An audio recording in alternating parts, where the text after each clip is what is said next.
Скендер Бузаку и официјално денеска достави докази до основното јавно обвинителство против се уште актуелниот поглавар на ИВЗ Сулејман Реџепи, со кој тврди од Рейзот направил финансиски криминал присвојувајќи околу 700.000 евра од верниците кои патувале на Аджилак. Користејќи ја позицијата како прв човек на ИВЗ, Бузаку обвинува дека поглаварот Реџепи на верниците кои биле на Аджилак им наплаќал многу повисока такса за престој и затоа денеска поднел вели 2 кривични пријави за перење пари и за злоупотреба на службена положба и овластувања. Утврдената штета е близу 700.000 евра.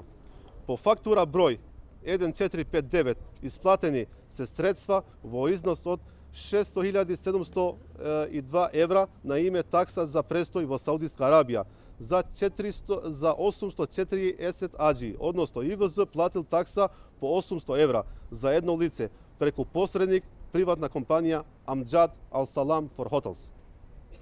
Согласно правилата и утврдената такса за престој од страна на Министерството за Аджилак на Саудиска Арабија, таксата за престој на еден аджија е утврдена на 510 евра, која ИВЗ била должна да ја плати директно на сметка на Министерството за Хаџ на Саудиска Арабија. Од ИВЗ денеска пак само кратко велат дека изјавите на Бузаку треба да се земаат со резерва и не сакаат да ги коментираат додека не ги видат. Велат ИВЗ не се занимава со трачеви туку со работа, а денеска велат посветени се на петочната молитва. Она пак што веќе е познато и информираат основниот суд Скопје 2 е дека апелација го укинала донесеното решение на граѓанскиот суд и ја уважила жалбата на Сулејман Реџепи во врска со решението кое се однесува на назначување на Скендер Бузаку за нов поглавар на ИВЗ.